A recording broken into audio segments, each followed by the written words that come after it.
All eyes on base. Tune in.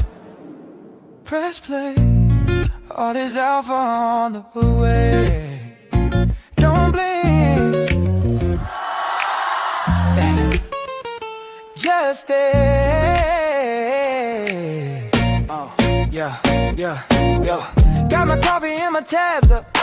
Charts on the screen trying to level up. Base junkie breaking down that April crypto now we're turning threads into similar. What's a bull, what's a yield, what's a peg mean? They turn the jargon into real life scenes. From airdrop dreams to blue chip streams, they map it all out, now we all on the team. From what is gas, so check my stats. From I don't get it, to run that bag. All eyes on base.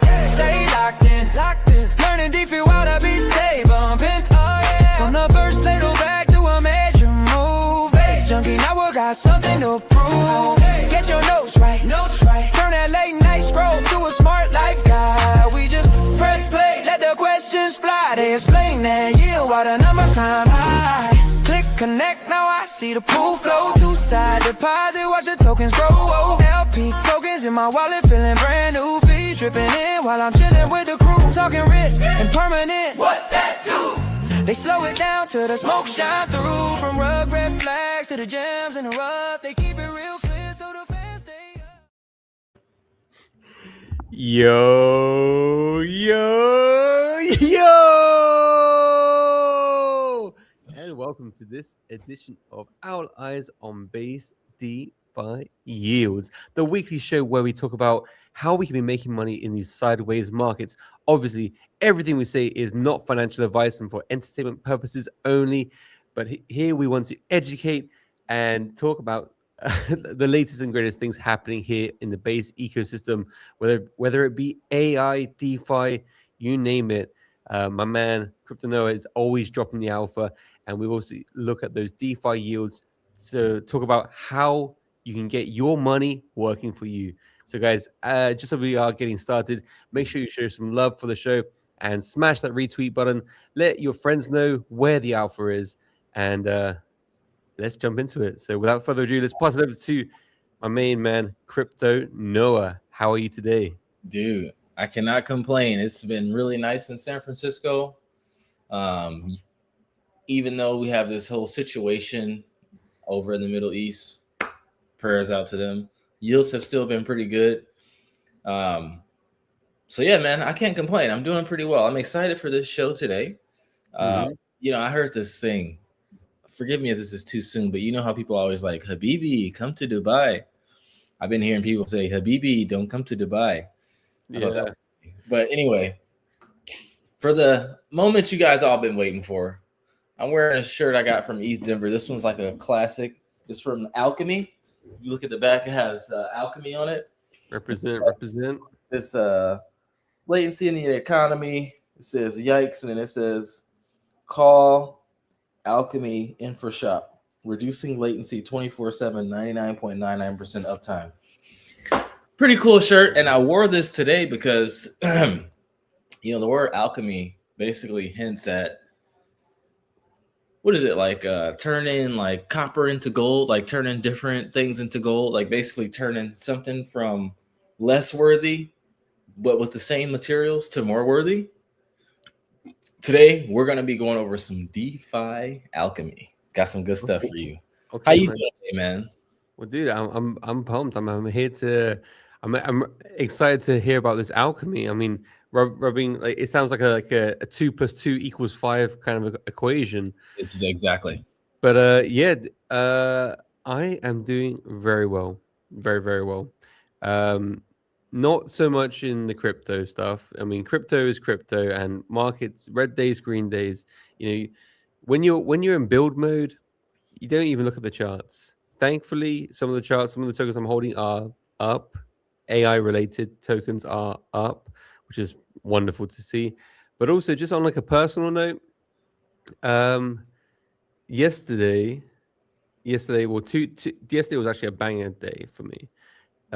Both of my boys learned how to ride bikes Oh, nice. like without stabilizers. I've been taking them around the block. One's a little bit old. He's like 7, so a little bit on the later side to be learning how to ride a bike properly. But the fear got him. I just kept encouraging, like, no, come on, let's give it another go. And yesterday, both of them got off the stabilizers, so that was a great day. Bro, every week I get a new European Ebonic. We just call them training wheels. Y'all call them stabilizers. That's Stabilizers, stabilizers are off. The training wheels are off. No, that's not even an American accent, but yeah, took them off, and today we had another practice round, and they getting the confidence. So I love to see that. And then also yesterday, so as I mentioned before, my wife is pregnant. We're expecting baby number 3, and we got 2 boys. And yesterday we finally got the envelope and the sonogram to see what baby number 3 was. Man, I mean, you can only imagine like where my heart was. Just longing, like maybe I'll get Daddy Little Princess. And then like 11 p.m. at night, we open it up, and it's like like healthy male. Damn. like what? 3 boys, man. Dang. Oh. Yeah, so gonna be having a 3rd boy later in the year. So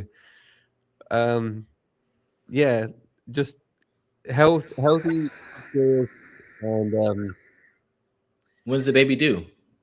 and like September. Virgo. Okay. So I mean, yeah.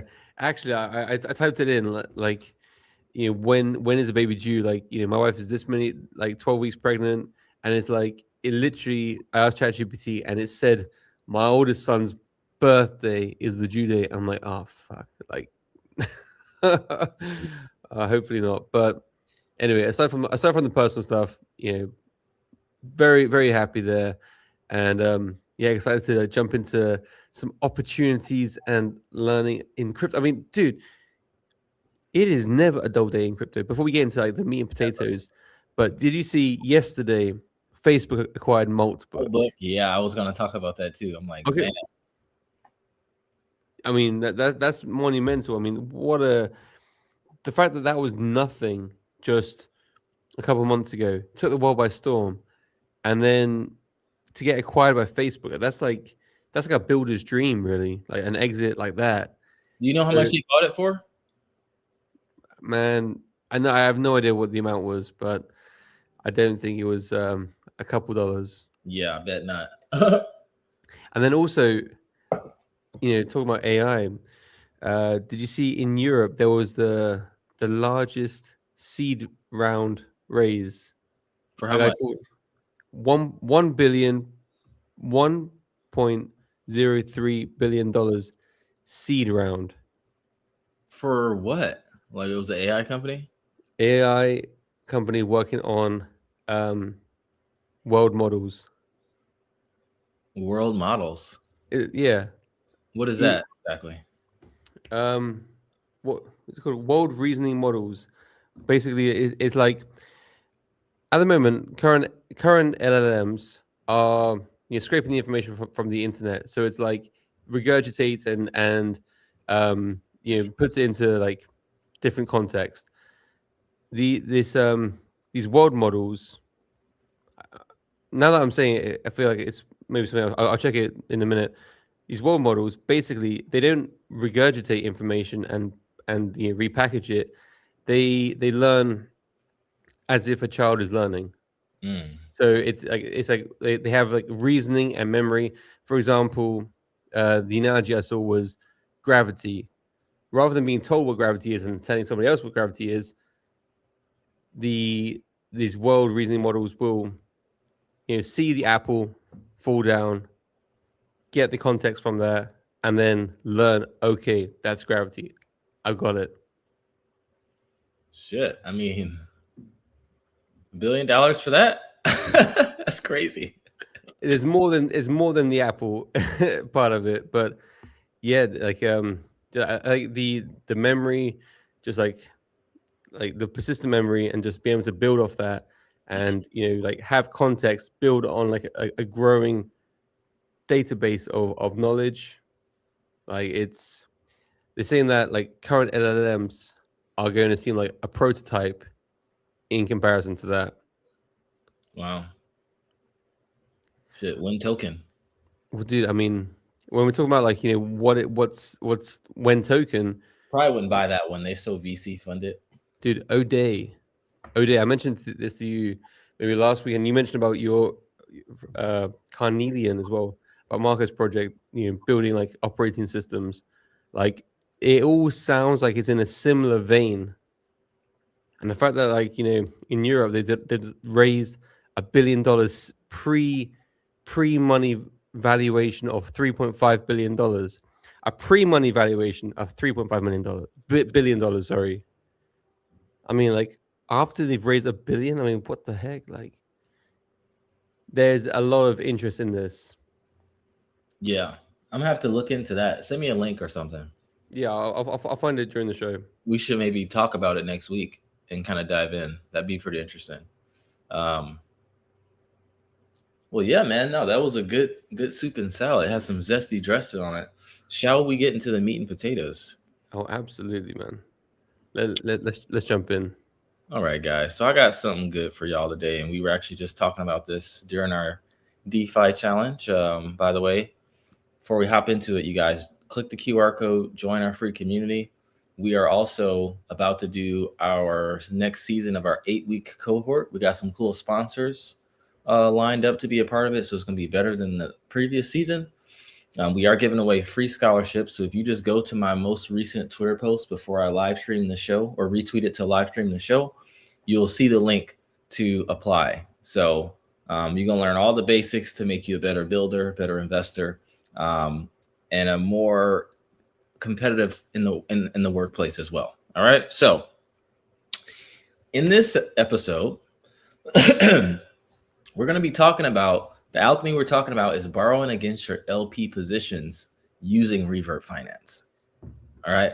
So we've already been using and talking about revert finance on the show. It's like the go-to website I use to like track my EVM liquidity pools. Like we always show Tibber on revert, but you can actually borrow against your LPs on revert. All right. So it's just like most people think LP positions are just locked capital, but what if you could keep earning trading fees and borrow against that liquidity at the same time? All right. So the typical limitation, and it's funny we're calling it a limitation when you're getting triple digit or even quadruple digit yields sometimes. The DeFi really spoils us right on good. But when you LP on Uniswap or other concentrated liquidity AMMs, your capital is stuck earning swap fees and incentives. But normally you can't access that capital without closing the position. And that's where revert finance comes in. So sorry, someone's calling me. So revert allows you to deposit your Uniswap V3 LP NFT. So whenever you get into a liquidity pool on Uniswap, you're minting a NFT, and that NFT represents your position. In order to get your liquidity out of the pool, you have to exchange the NFT. You use that NFT as collateral, and you can borrow stable coins against it, right? So the cool thing is your liquidity position stays active, meaning you keep earning fees, your liquidity remains in the pool, but you unlock liquidity to deploy elsewhere. So it's like, think of it like DeFi margin against your liquidity position. Now, why is this powerful, right? Normally, LP capital earns fees. With revert, LP capital earns fees, but you have borrowed capital that can earn additional yield elsewhere, right? So it's just like a few weeks ago, Base Junkie and I were talking about, instead of him selling his ETH, he can borrow against it and use it to speculate on other things. And it's the same thing with your liquidity position. Instead of getting out of the liquidity pool, allocating it somewhere else, you can borrow against it and you can still keep earning, right? And I like it a little better than borrowing against ETH. Or I'm not going to say better because it's different. Because when you supply ETH on Aave, you're earning like, no more than 10%. But if you're in the ETH USDC pool and you borrow against it, you can earn 70 to triple digit yields, right? So now you have two sources of yield from the same capital. So just to give an example, let's say you have 10K in the ETH USDC pool. You might earn 20 to 40% APR from the fees and incentives, but with borrowing, you can borrow 4K of stable coins, and you can use that stable coin to buy more ETH, or you can use it to get into another liquidity pool. And now you're double stacking your yield. Let's talk about, go ahead. Question though. So, like, it works well if the price of ETH is going up, but if the price of ETH is going down, because obviously stable coins are stable, you feel the impermanent loss faster, I would say. And please correct me if I'm wrong, because for example, if we're talking about ETH Tibber or USDC Tibber. Well, you can't borrow against ETH Tibber. You can only borrow against certain pools like ETH USDC, and I'm gonna go through that too. But they don't allow you to borrow against all pools. Oh, okay. Like so let's go like higher caps, like Bitcoin ETH. I guess would probably be one. Probably. So Bitcoin USDC is definitely one though. So yeah, so like Bitcoin ETH, they'll both come down. Obviously, like ETH probably falls a bit faster, but they'll both be coming down like that. But ETH USDC, just ETH comes down, and so you feel the impermanent loss faster. And then of course as well, like going up as well, you have you got an impermanent gain when the ETH goes up. Like what's your stance on getting into pools? Like where we're in the market, we're in a bear market. What's your stance on getting into pools where you're pairing it to USDC, where you're more likely to feel impermanent gain or impermanent loss? Well, like I said, there's a time and a place for everything. So just like right now is a good time to borrow against your ETH because it's a lower likelihood that it's going to go down from as much where it's at right now. It's the same thing with borrowing against your pool. So like right now will be a good time to borrow against the ETH USDC pool. Also depends on your range because, ETH has a lot of room for growth. It's at 1,800, 1,900, 2,000 last time I checked. And also, I never recommend borrowing the full amount. So just like on Aave, you get a loan to value score and you get to a price where you're liquidated. It's based on the value of your pool. So you just do the math and say, okay, if I'm in the ETH USDC pool, it's 10K. I get liquidated. If I borrow the full capital, if ETH goes down to 1K, so you could just kind of play with the percentages and basically set it up to where ETH will have to drop to an ungodly amount for you to get liquidated, a place where it's very, very unlikely to go, just like you would with an Aave position. So it's kind of the same kind of thing, but it's a little better because like if you're in a range where the bottom is kind of wide, meaning like, let's say the bottom of your range is, let's say 700. So if ETH drops down to 1,500, the value of your liquidity pool didn't drop that much because you gave it a lot of room. So the smart contract isn't buying as much ETH dropping as it would is if the bottom of your range was at like 1,000 or 1,500. You know what I mean? So yeah, it's definitely risk management in place. And we show you how to do that inside our community. Our coach, Chris, is an expert at that. He just did a really good walkthrough on our class. And I was like, you know what? This would be good to teach on the show. So that's what kind of inspired me to kind of talk about it. Would you do you have any screens you want to share on this? Or yeah, I'm gonna share some screens. I'm just gonna go through this little outline here first, just so everyone has context, and then I'm gonna pull up Revert. So just to go through a quick step-by-step, obviously you have to provide liquidity first. You get your NFT, you deposit that NFT into Revert, and then you borrow your stable coins against it. And the loan to value depends on the volatility of the pair, the price range width, and the liquidity health. So the safer pairs are like ETH USDC and Bitcoin USDC, and these actually allow higher limits. So I'm gonna go through a few strategies that you guys can do. So one is just like yield stacking. So let's say you're in an ETH USDC position on base, and you want to borrow stable coins and get into other pools. Okay, now you're earning multiple layers. You can also do leverage liquidity.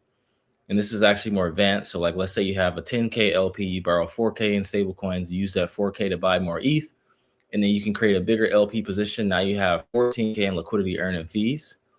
You can also do delta neutral farming, which is basically the principal stays the same, but you're still earning yield. So it's like longing and shorting at the same time. So an example is this: like you're in an ETH USDC position, you're partially exposed to ETH price, you borrow stable coins and you short ETH with those funds. So now you're market neutral and you're just still earning your fees, and your profit becomes the LP fees plus the incentives, not ETH price movement, because you're longing and shorting at the same time. Another strategy you can do is the liquidity flywheel.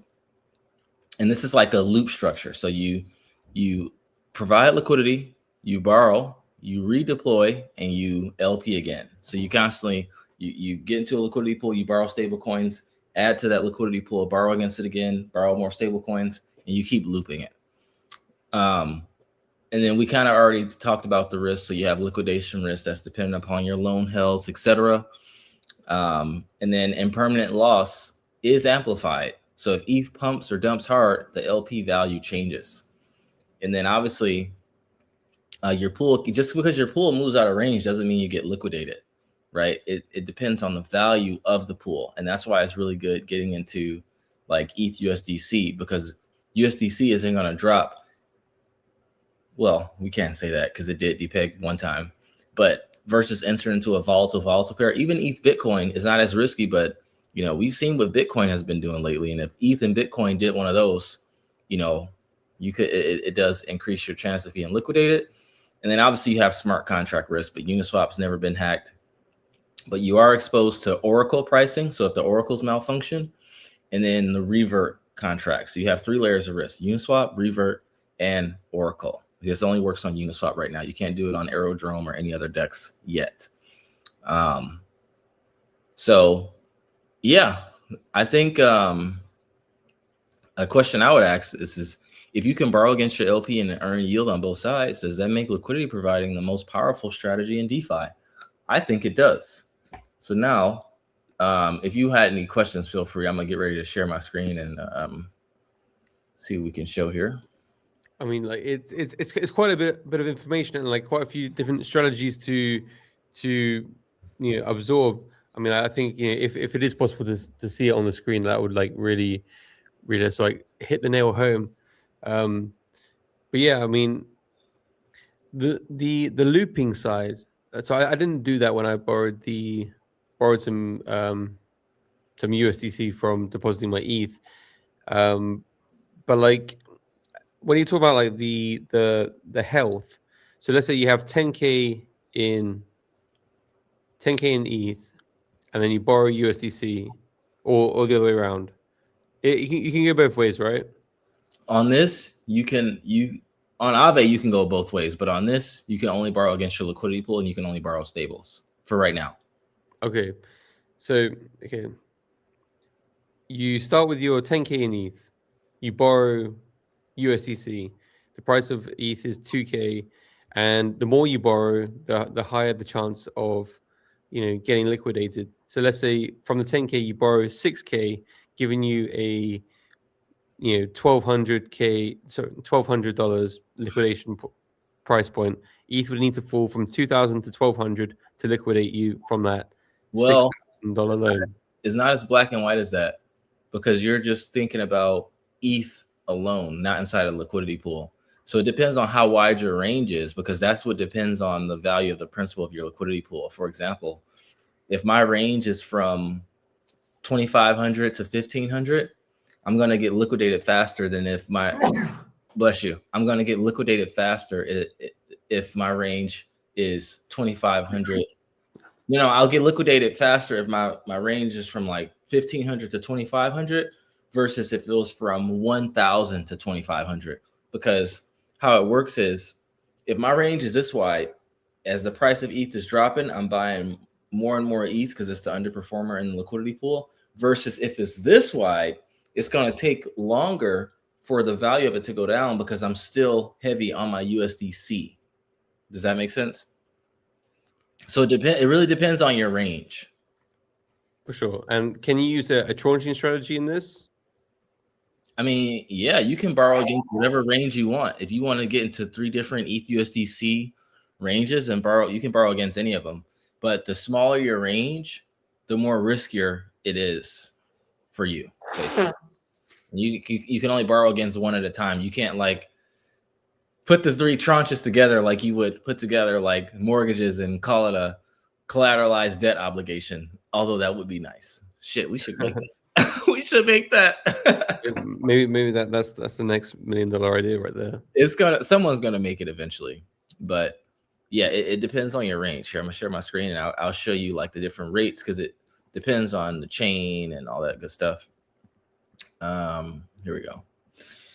So as you can see on Arbitrum, this works on Arbitrum, Base, and Ethereum. Since this is the Base show, let's start with Base. So right now, it looks like you actually can borrow ETH and Bitcoin. So the max loan to value ratio on USDC, which makes sense, is higher because it's USDC, is 80%, and your liquidation threshold is 85%, versus max LTV is 73, and then your liquidation is 77. It's crazy that they give you a 5% gap here, but a 4% gap here. I find that quite interesting. But yeah, you can see the total borrowed. So right now on Base, you have 521,000 borrowed. This is kind of like they're using, this is like how Aave is a money market fund for like idle tokens, like single side tokens. This is like a money market fund for liquidity pools. So in order for people to be able to borrow, people have to put their liquidity pools as collateral. So it's actually pretty interesting. I never thought Revert would come out with something like this, but. So question, is this like a new feature exclusive to Reverts? Yeah. Yep. Very interesting. Yep. So I haven't done it yet because my coach was just talking about it. What's today? Wednesday. He just went over the strategy on Monday. So I'm probably going to get into a position. Maybe I haven't decided if I'm going to do it or not, to be honest, because I'm already borrowing against my ETH and I don't want to unwind that. So I would have to like free up some capital, but I still wanted to present it to you guys because it's a pretty good strategy to do right now. Because if we just look at ETH's price, like I just drew this trend line on here. This is like, and then I can do this right here.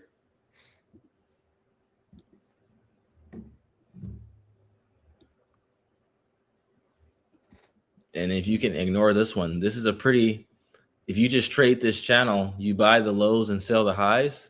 This is a pretty good time to leverage ETH.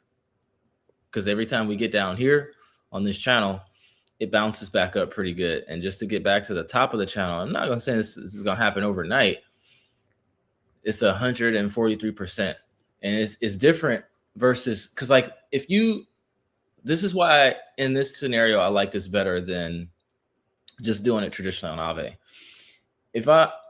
And I am doing this on Aave. If I use my ETH as collateral and I borrow stable coins to buy more ETH, okay, great. I'm just holding that ETH, but I'm still paying fees on my loan. And yeah, when ETH goes up 100, 200, 300%, I know it's going to outperform what I'm paying on my loan. I mean, unless it just takes fucking years, which we know it's not. But this way, providing liquidity and then borrowing against your liquidity pool is earning way higher than what you're earning just single side staking ETH. Like you get 3 to 5% versus if we go to the yield hunter tool right now and we just look at wrapped ETH USDC. Let's see, wrapped ETH USDC. And we search by APR. Look at this one, 402% right now. 125%, 101%. Wait. How is it even possible to be getting 400% on with USDC? Probably tight range, high liquidity. This is also a 1% fee tier. But even if it's because the past couple days, this has been like 100%. So I'm not sure what the hell's been happening lately. But even if it's 100%, that's way higher than the 4 to 7% that you're getting just single side staking on Aave borrowing against your ETH, because it's still earning. So that's why I kind of like this strategy a little bit more, because it's more guaranteed that you're making money borrowing, because you're still earning in your liquidity pool, and it's going to be way higher than the yield that you're paying on your loan, versus that not being the case when you're doing it just on Aave. You know what I mean? Yeah. I mean, like, to be honest, the one that looks more realistic to me is the Uniswap one Yeah. at 0.3%, because I remember on like looking at these APRs, we had that issue with when we did a bit of research on Toshi, because it was offering over 1,000% for a few weeks. It's like, what the heck? This must be like an absolute gold mine. How's it working? And then when we went onto Aerodrome, it was like, how are they getting this 1,000%? It's because they had that AMM, that like auto managed pools where you have to like stake it and you can't get it out. And it was something that was a bit of a red flag for me. I didn't put my money in there because I'm like, I don't want to, have like, I don't want to be tied into something if I don't, want to stay there. But I mean, look, if you get 100% on Uniswap and you're paying 3%, 4% on USDC, like, I'm gonna check the borrow rates right now. That's I one mean, thing. Yeah, let's see. Sounds like you got a little cold too, eh? oh man, literally, I got like the worst nose. Like, I look like my mom, but my nose is straight at my dad. Like, as soon as like spring comes, I'm like a living disabled. Like, yeah, it gets me every now and then. Just, but yeah, apologies. I had to mute myself a few times. No, you're good, man. Okay, so here, let me share my screen here. Look at the borrow yields, because that makes a difference. Seems to be similar to Aave. Okay. So you can borrow on Revert as well. Yeah, that's what you use your collateral. You have to stake your pools here, and you use your pools as collateral, just like you go on Aave and you stake your ETH, and then you can use it ETH as collateral. And you can only stake certain pools. Yeah, only stake certain pools. Interesting. So if And we're on Arbitrum, is this currently in beta, or like why are they restricting the types of pools you can do? well, I don't know. That's just what they allow right now. It's not in beta, or else it would say beta. But they're probably just rolling it out, just getting people used to it, I guess. And they probably are just doing it this way so that people aren't borrowing against volatile pools, getting liquidated and having a bad experience, and then them losing users. Because the crazy thing about crypto is, even if people fuck up on their own, the brain always looks for something to blame, when it's just like, bro, you should have just used risk management. So that's my best guess. Yeah, facts. But right here, so it's just like the lend APY. So okay, it seems like you're actually double earning, because you're still earning on your liquidity pool, and then if you stake it, you get an additional 3.75, and then to borrow USDC on Arbitrum is 7.56%. And I know these are also like volatile, so it depends on supply and demand, just like Aave. But on base right now, you can see the current lend APY is higher, but the borrow APR is 9.7. So it's kind of interesting. Like, even if you were to like borrow on Arbitrum and lend on base, like the spread is much tighter. Yep. And the ETH, 3.8 on the lending, 7.6 on the borrowing. So yeah, this is a pretty interesting strategy. So of the options that they have, if somebody's like, look, I've got $1,000 on the side, I've got it in USDC because we're in a bear market, I'm waiting to buy the dip, but looking to get that capital working for me. What of the options that they are offering would looks most interesting to you? Well, here's what I would say. First, you want to just get used to providing liquidity before you add another layer to the stack. So assuming you understand impermanent loss, you understand liquidity provided and all of that. Okay, great. The easiest strategy to deploy using this is definitely not looping. I would just say stacking, like the first one that I brought up. So like getting into an ETSDC pool, making sure your range is pretty wide. Make sure you're earning at least 50 to 100% APR. Anything more than that right now, with all the money out of DeFi and the trading volume that's happening, means that your range is probably too wide. So I would, look at that and then just borrow against it to where don't use the full utilization at 85%. I would maybe go half just to get used to it. So if you're in 10K, borrow like 3-4K, and then take that, get into another ETHUSDC pool, but make this range a little bit tighter because you're farming with borrowed money. And then you take funds, some to pay off your loan, and then you take some to keep as profit. Eventually, you're going to pay off your loan because your yield's going to be higher than what the loan APR is. And then eventually, you'll be playing with house money. That will be the most simple way to do it, and least risk way to do it. Yeah. Risk averse. Yeah, risk averse. That's the word I was looking for. So yeah.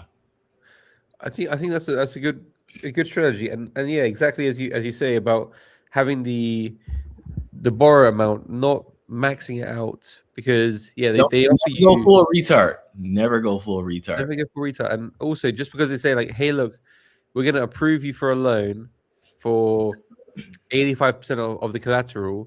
It's like, well, look, you need to look at what your liquidation price is. Yeah, today ETH's at 2,000, but if we're looking at where we can go, some people are saying 1,400, some people are saying 1,200.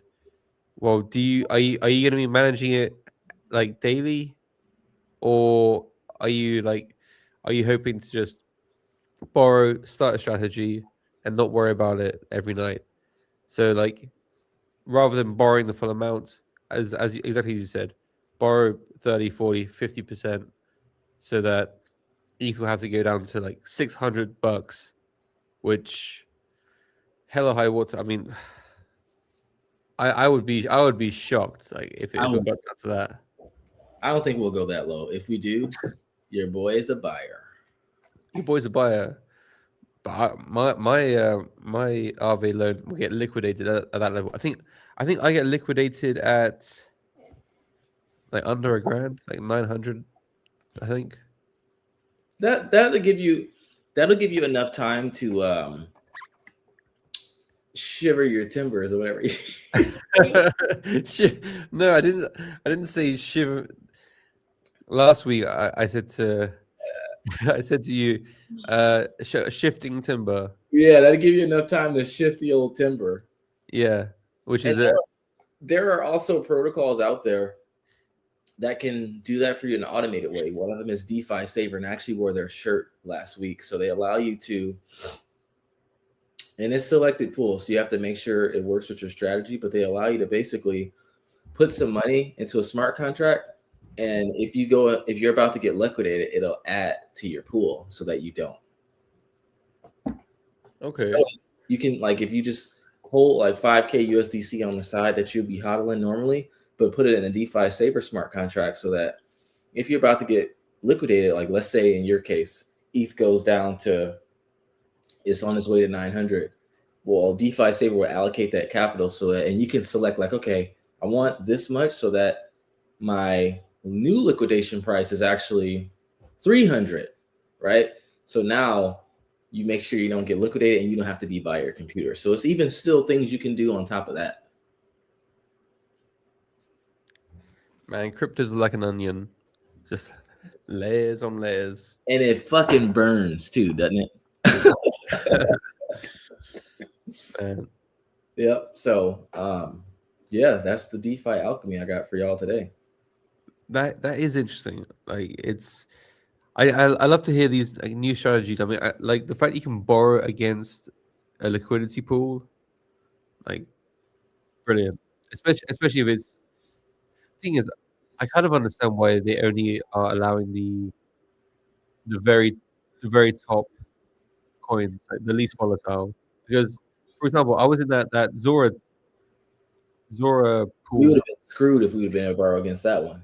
Exactly. I thought that was too big to fail.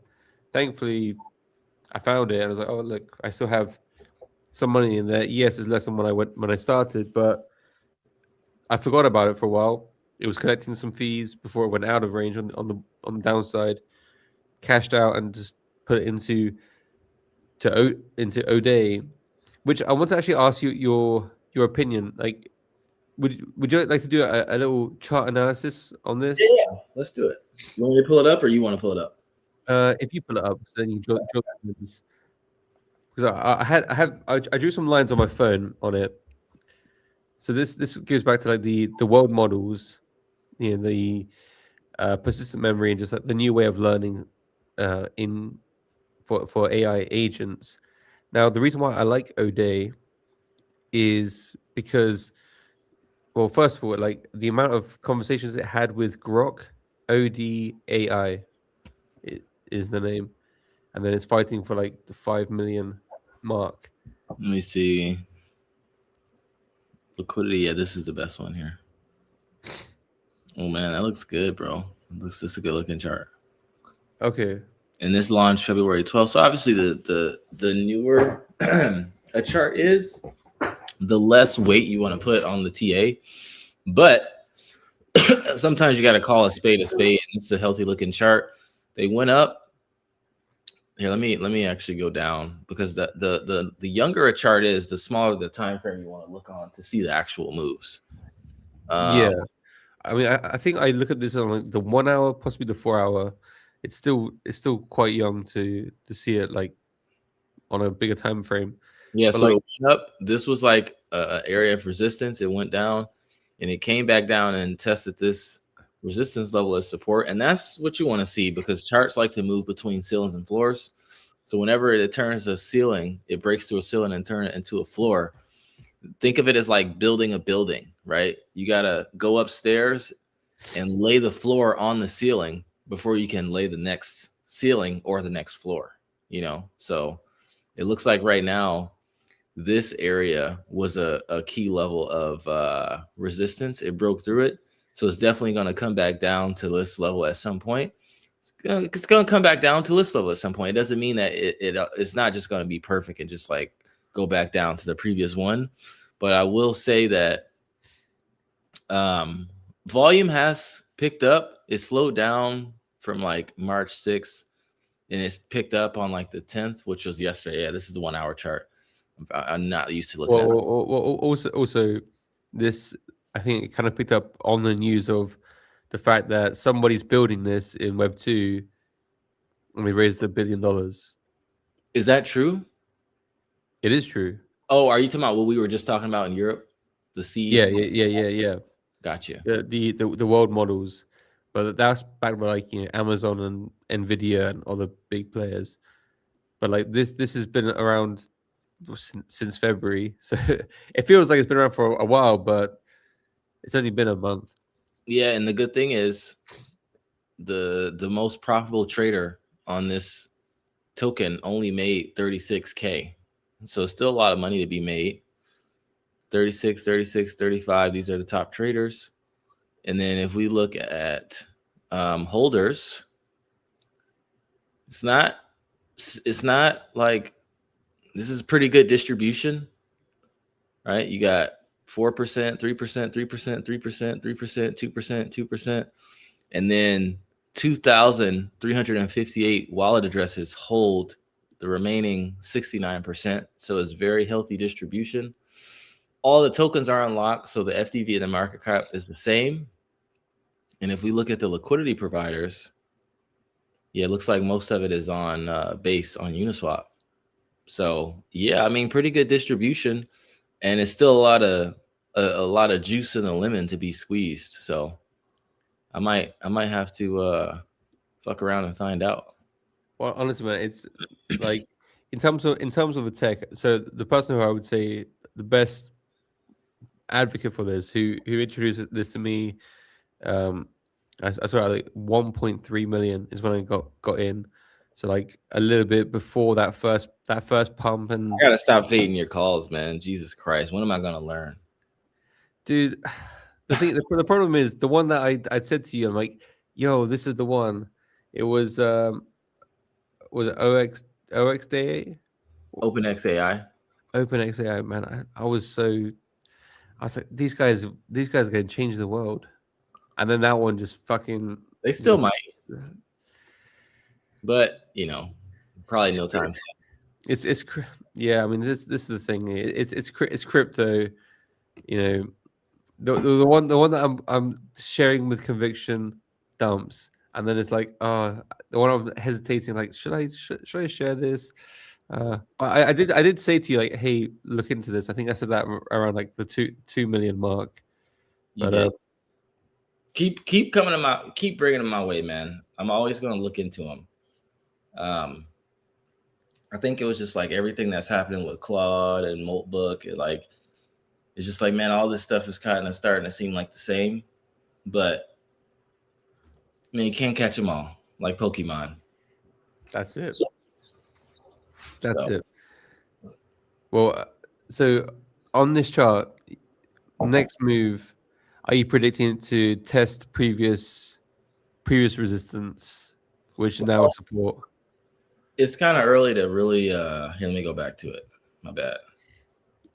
Because I sold some of my position around like 4.8 mil. Because like today it finally broke the 4 million ceiling. It finally broke this four. It was trapped under this 4 mil mark for so long, and then finally it broke it. It's like, okay, yes, and then like pushing towards 5. 5 was like the next level of like fighting there, and I was like, I'm seeing these candles like really tight. I mean, how do you read that if you zoom in on like the last few hours, where like these candles are really like, there's like ups downs between a really tight range between like 4.8 and 4.5. Yeah, there's no like strong move either way. Just coiling up. It's kind of hard to predict because we don't have a lot of data. Like this is just the past 7 hours, so it's really kind of hard to like see where the trend is going. If we look in the past week, you can see the week chart has just been going up and up. So if I'm looking on the week chart or the month chart, this is telling me it's going to go down soon because things typically don't go up like that. But you do see the trend change early. And what I am noticing is that trading volume slowed way down, right? We saw spikes in volume here, spikes in volume here, spikes here, a lot of buying volume here. And even though it's going up right here, like we're at all-time highs, the volume is still pretty low compared to like these volumes. So that just means a lot of people are holding it and believe in it, which is also good. But you definitely want to see volume increasing. So it's kind of just like not enough data. So it's kind of hard to predict. I would say if you believe in it, hold it. Hopefully you took some profits because you're up 4x, I think. So yeah, but with this early of a chart, it's kind of hard to say, oh, I really think it's going to go here, because I can see it going either way. I can see it going up because the trend is up and the trend is your friend. I can also see it going down because it's kind of rejecting this level and trading volumes down. So, you know what I mean? It's kind of hard to say. Okay, well, that's good to know. I mean, for me, I'm still holding. I have my hodl position of like maybe 60% of the full position. I cashed out 40, holding it in ETH at the minute, waiting for a rejection, a new high to like go back and test it. Then I'm looking to get back into that position with like an extra, 20% up, and then I'll just plan to hold this. Oh, man, I just looking at the top here, I'm seeing Turbo USD up 45%. Shout out to those guys. I mean, that team is awesome. Yeah.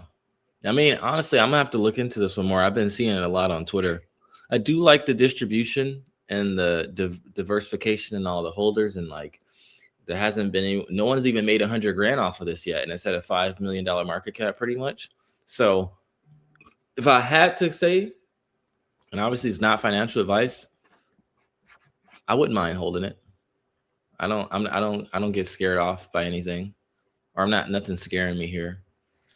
Well, dude, what I would say is research this one. This one seems like one of the more interesting projects that's going on right now. That's, I guess, it has it has more potential than most of the tokens I'm in. It's actually become my second largest holding. Really? Yeah, dude, Behind Tibber or behind ETH? behind Tibber. Okay, that boy. What? Yeah, I'm full degen. What Even in makes the bear market. what makes you so bullish on it, other than the World Markets project that we just talked about? Because you've been talking about this for a while, man. Yeah, well, I mean, like, if this is the future, well, two things, like three things. The first thing was the fact that this has been audited by Grok. It's had over 8,000 messages back and forth with Grok, and Grok acknowledges it independently of being prompted by it. Like, you don't need to say like, what is O'Day. You can say like, who's building a world model for AI agents, and it will give the thing that just raised $1 billion yesterday, but then it'll also reference O'Day. So it's like it has understanding that O'Day is this thing, and the fact that it was like having this conversation back and forth, unlike any other agent. Like, so that's one thing.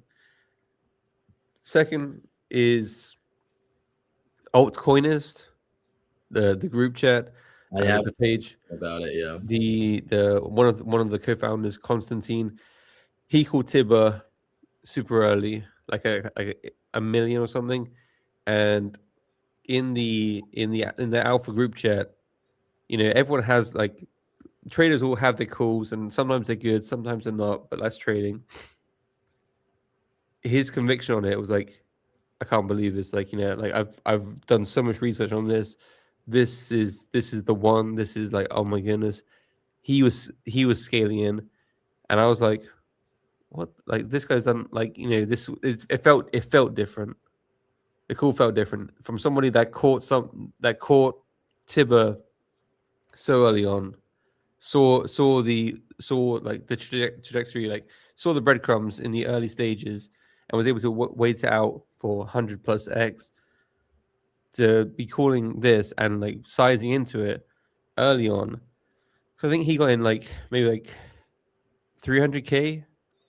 So he's probably one of those big traders right there. But he's like still like posting about it. He's only posting about Tibber, Ode, and the altcoin, this alt TT. Uh, Okay. so that's the other one. And then what world models is like the fact, like, if this is actually the next evolution of AI agents, and it's something that, like, if it's the next stage of them, and like this is going to be started to be like used en masse. I mean, this could be 50, 100, beyond $1 million project. So I think it has a lot of room to grow. The founder, Do we know the he's team behind Odai? that's the other thing. So Constantine, in his research, he connected with the founder. Found out it's not a solo dev; it's an actual team. Found him on LinkedIn, and realized it's a whole AI studio team who've been working on this for over a year, and they just don't have like mind share right now, but they have a solid product. They're working on a futuristic problem, and they are a solid team doxed on LinkedIn. Dude, okay. Okay. Yeah, it's still early because, man, imagine getting Tibber at 4 million. Even right now, it's at 184. That's still what, 100x or so? A little less? I mean, sizing into 100x, that changes your life. Yeah. Okay. I'm gonna take this one serious, man. I'm gonna add this. This is gonna be next up in my research. And I already went through the docs, but I was just like, I'm not reading anything groundbreaking. I'm gonna go on the altcoins page and look at it again and give it another eye. Yeah. for sure. The only DGen play I'm in right now is called so yeah, that I think is like a serious project. Not financial advice, anybody listening. NFADYOR. Yeah, do your own research and not financial advice, but I'm hodling. And speaking of, in fact, the DGen play that I'm in now is hodl. So that's a Solana play. I'm actually down on that, so I can't like rave about it too much. Is it But like but yeah, I mean, I'm losing money on my Solana meme coin. what's But I'm gonna turn this heater off real quick. What's the theme behind like HODL? Like what makes you hold that? so basically, everybody knows the word hodl, and the originator of the word, he has now joined the CTO team. He learned about crypto. He's well respected in the Reddit community. Obviously, he coined the term hodl, and now the fact that he's actually a part of this community, the person who created the word, the most famous crypto word there is, and it's sitting at like 2.5 mil. I didn't know we knew who created that. That's interesting. It's yeah. So the person who really like is advocating for that is he's called like Eric Crypto Man. Let me show my screen for a change. It's so funny, like analyzing meme coins because I've been there and I get it. It's like, dude, the guy who created this word, he's a part of it. But that's I why mean, it's DGen. That's why it's a DGen play. yeah, 100%. There is someone needs to write a book on DGen analysis. Here we go. I'll just share the whole screen. Where is it? There he is. Eric Crypto Man. So he's like a top trader, and obviously like nice numbers. He's fully hodl pilled. Like he's got the PFP representing it. But this guy,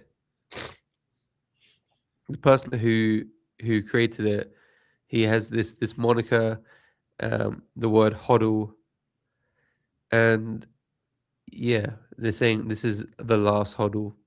So this I like because it has a cult community. Like really, like these guys are really like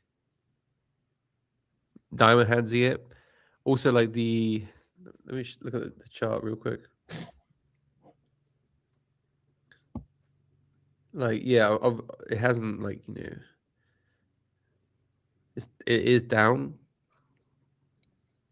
Let me go to the 4 hour, but it looks like it's consolidating. Like it's kind of hitting these sort of that seems like quite a not bedrock because you had these previous ones down here, but you know the holders, a lot of them are holding. There's quite a few like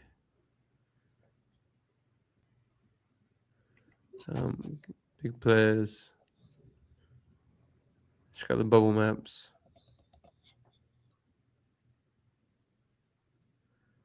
So in terms of distribution, that's also like It's not too bad. that's quite alright there. Lots of people like 1%. But anyway, this is a DGen play, and it's on Solana. So Dude, what's wrong with your? Oh, I thought you had a cast on your hand, bro. It's the mic. Sorry. Oh man, let me just. Well, there we go. Boom. Interesting. Yeah, it's funny. Like that's the coin that I'm down on, and it's a Solana meme coin. And like, I was like, man, when will I learn? I'm doing well on base AI coins. I'm losing money on a Solana meme coin. When will I learn? Yeah, But I'm so position heavy in my top beliefs. Because every time I don't do it, I wish I had. So now that everything's down, really heavy on Tibber, really heavy on ETH.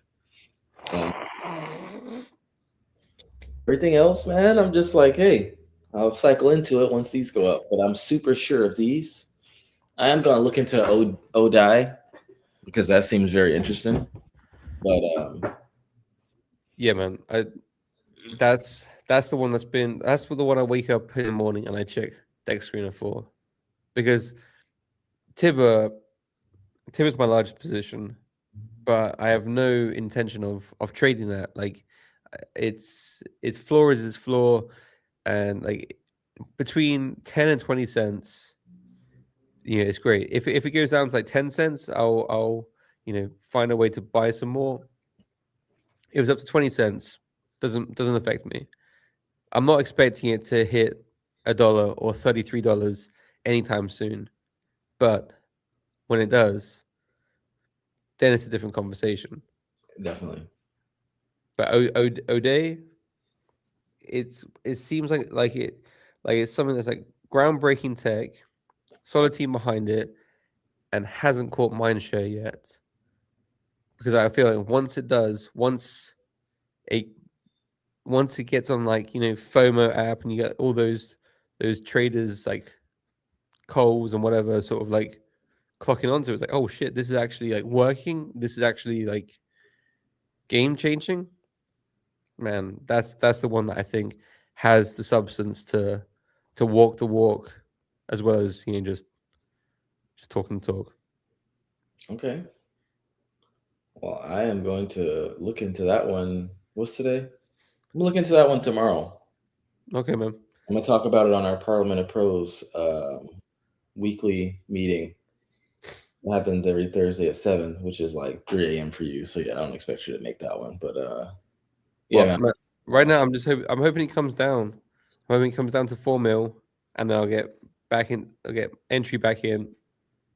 Yeah, I might start just if I like what I see in my research, I'm just gonna start laddering my way on in. Because I Stuff, think man. it will come down for sure. It should do. Like, these things don't. Yeah, there's no Look, perfect chart. that monthly and that week chart is just all green candles. Dude, did you hear about Bean? Who?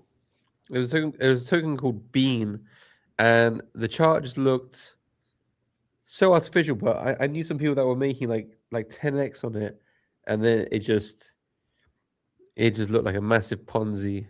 No. I'll show that real quick, and then we can wrap up.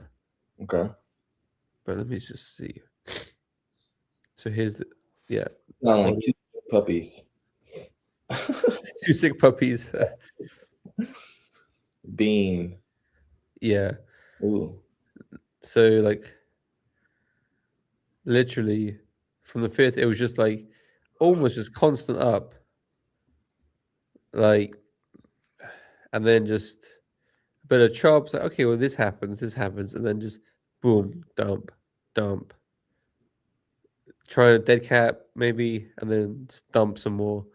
It's like, oh man, like I can't really give too strong of a analysis on this, but a lot of people were getting pretty frothy about this because they had like some buyback and burn mechanisms that seemed pretty lucrative, and they were like doing all these distributions. You had to like bid for beans, and then if you got beans, you'd get more money, and they had always buy these burns. But then it's just a Ponzi. It just since so the 8th, it's the 11th today. 3 days, just boom, party's over. Damn. But yeah, the reason why I even mentioned that was when the charts go up, they usually come down, even if it's for a breather, or sometimes it's just it's party's over. And for Ponzi's, often party's over, but for projects of substance, it could be turning resistance to support, and that's what I'm hoping happens with OD. Well, I think that's a good wrap up for our 24th episode because this is our Kobe episode, and you brought up the Bean token, and Kobe's name is Kobe Bean Bryant. Swish. Ballin'. All right, man. Well, any final words before we wrap up? No, per usual, join our free community. Go to my most recent Twitter post to apply for a scholarship to join our cohort. We're going to be teaching some pretty good stuff, and Yeah, other than that, we'll see you guys next week. We are going to be doing this. We need to tell them an hour later, right? Let me change that on my So calendar. it's an hour later for the people in the States. It's the same time for Europeans. So in America, you had daylight savings times. It's 9 p.m. now, so we should be starting. It's 9:16 now, so typically this is where we start our 9 p.m. show because we're always 15 minutes late. But Yeah. yeah. We're working on it, guys. So it's like it'll stay 9 p.m. UTC, Universal. What? Universal time. I think it doesn't change. That's the one that sticks the same. Okay. I just But anyway, guys, calendar. I hope you enjoyed the show. Hope you learned some new stuff about revert, how you can actually stake your stake. Would you say is it staking? You're staking your liquidity pools. Yeah. Stake You your got liquidity pool. to stake the NFT, the V3 NFT. I say staking your liquidity pool and earning money off that on top of the liquidity pool you're earning, and learning about Ode and other stuff too. Anyway, we host these shows every Wednesday night at 9 p.m. UTC. So join the community up here. There's the QR code to learn more, to kick it with Noah and the other mentors in there. And we'll see you next week. So until then, stay safe, stay healthy, but most importantly, stay based. Peace out, everyone. Oh. I'm a baseline junkie. I'm a baseline junkie. I'm a baseline junkie. And I like it funky.